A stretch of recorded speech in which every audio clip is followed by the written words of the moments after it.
घड़ी देखी तो 5 बज रहे थे। जैसे ही अजय घर के लिए निकलने लगा तभी बॉस का ऑर्डर आ गया कि कुछ अर्जेंट काम है, ये काम खत्म करके ही जाना।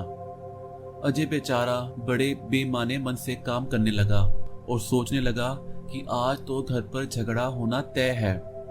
काम खत्म करते करते 8 बज गए। काम खत्म करने के बाद जैसे ही अजय जल्दी से घर पहुंचा तो देखा कि निरूपा का मुंह फूला पड़ा था। आज फिर लेट हो गए, निरूपा ने तंज कसते हुए कहा।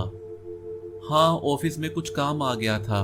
अजय की बात अभी पूरी हुई भी नहीं थी कि निरूपा ने बात काटते हुए कहा, बस बस रहने दो, ऑफिस का तो बहाना है, कहीं बैठे होगे अपने यारों दोस्तों के साथ गप्पे लड़ाने।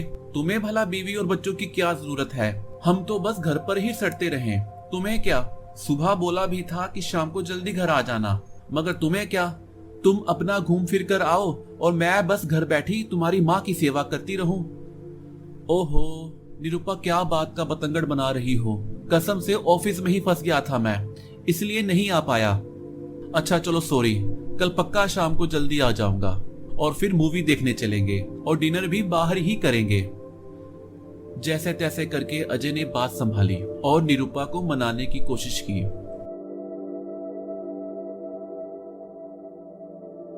अगले दिन अजय के ऑफिस जाते हुए निरूपा ने पिछली रात का किया वादा अजय को याद दिलाया और कहा कि आज जल्दी आ जाना, मूवी भी देखनी है और डिनर भी बाहर ही करना है, याद है ना।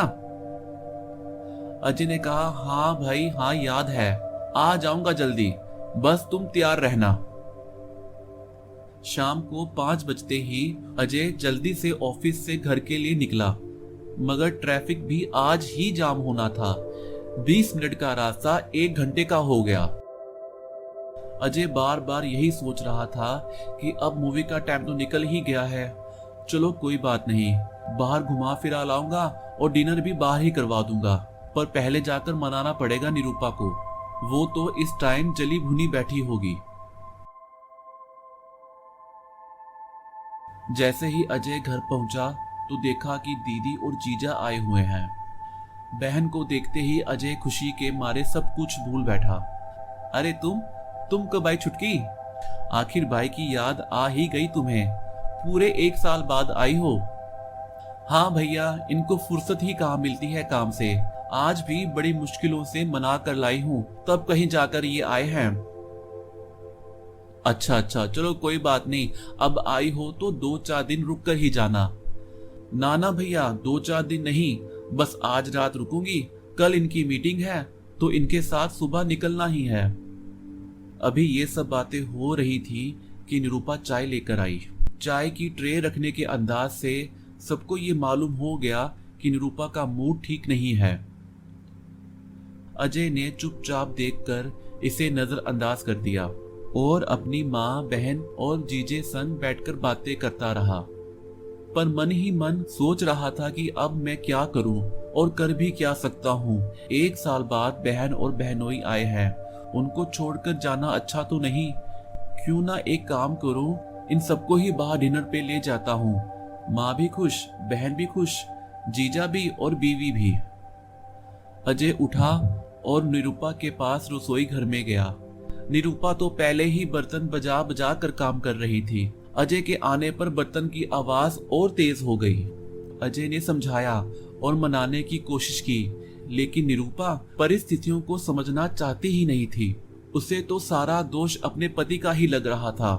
उसने बाहर खाना खाने से साफ मना कर दिया और बोल दिया कि अपनी बहन और जीजे को ही ले जाओ, मैं अपने बेटे के साथ घर पे ही रहूंगी और दोपहर का बचा कुचा खा लूंगी। लाख समझाने के बावजूद भी वो ना मानी। हार कर अजय अपनी माँ और बहन के पास आकर बैठ गया। माँ ने अजय की तरफ इशारा करते हुए अपने दामाद से कहा, भगवान ऐसा बेटा सबको दे, इसी के सहारे अब मैं जी रही हूँ, और बहन की शादी पर जो खर्चा इसने किया है आजकल कोई विरला ही करता है। बहन ने भी आगे बढ़कर अपने भाई का हाथ पकड़ते हुए बोला, सच है भैया, तुम तो मेरे लिए पिता समान हो। लेकिन अजय मन ही मन सोच रहा था कि काश मैं एक अच्छा पति भी बन पाता।